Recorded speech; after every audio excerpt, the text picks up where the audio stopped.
You are a wealthy patron, and you have gathered several groups of adventurers.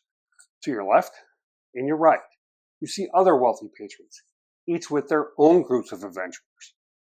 Up ahead is the mysterious dragon's lair. It is rumored that untold wealth can be found in the dragon's lair, but only if you can survive the dragon. You and the other patrons have the same goal in mind. Send your adventurers into the dragon's lair and be the patron with the most loot when the parties return. If the parties return. Welcome to Games at the Tavern. Here's a quick review of Skulduggery. What is Skulduggery? Skulduggery is a small box, take-that, trick-taking style game released in 2020 by White Flag Games, designed by Joseph and Solomon McNeil, with art by Keith Lowe. Skulduggery is for 2 to 8 players, ages 8 and up, and takes 30 to 60 minutes to play. The length of the game is determined by the number of players. You set aside a number of dragon cards equal to the number of players, minus 1. Each dragon card equals 1 round, with 1 dragon card being revealed at the end of each round. There are 4 types of cards for the players: humans, elves, dwarves, and halflings. Players will play a card from their hand, either face up or face down. If played face up, they can decide to use the ability each type of card has. What are the abilities of the cards? Humans can look at the top dragon card. Halflings can swap cards. Elves can double the value of a card. And dwarves steal gems from the player with the most gems. If the card is played face down, the player cannot use the ability of the card. However, no other player can mess with or swap the card, which may be advantageous depending upon the dragon that is revealed. Each card has a value, either positive or negative. This will come into play depending on which dragon's lair has been entered. Once all cards are played, the round ends and the dragon card is revealed. The dragon will then attack everyone, no one, the player with the highest or lowest card value, player with the most gems, or the player with the most number of dwarves. Gems are awarded depending on the dragon card, and the next round begins. How Skulduggery ends. Skulduggery ends when all dragon cards in play have been revealed.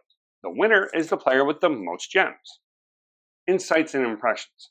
My group and I love the fantasy aspect and the art in the cards. We also love the take-that style of play. One aspect of the take-that style of play we loved was that we found it could be very easy to mess with the other players in regards to whom the next dragon will target, especially if they didn't have a human in their party and have no idea what the dragon for the round will be. This game is very simple to learn and very easy to play. With 4 players, each game took less than 10 minutes, with each round taking just a few minutes. This game is great as a first game of the night while you wait for other players to arrive, or as a palate cleanser between games. It is also a great gateway game into take-that style of games. Please take a second and give us a thumbs up if you like this video. Be sure to click subscribe and ring that bell to be notified when a new video drops. Conclusion.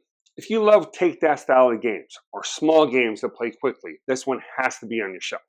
It can be taken anywhere and taught to anyone in just minutes. The primary strategy for the current game is to make sure you stay closest to 0 and minimize the number of dwarves you have. If you do that, there's a good chance you won't lose any gems to the dragon. With that said, we have one wish for this game: an expansion that brings in more dragons. Dragons that attack most humans, most elves, most halflings, closest to 0 positively, and closest to 0 negatively, would improve the replayability and strategy options needed each round. Please leave a comment letting us know your experience with Skulduggery and whether you agree or disagree with our review. Also, be sure to tell us other games you would like to see reviewed.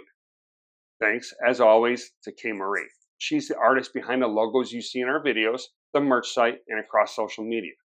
Be sure to check out our other game review videos. We also have playlists for DM tips and player tips, so please check those out too. Thanks for watching. Remember to be kind to each other, accept each other, and love each other.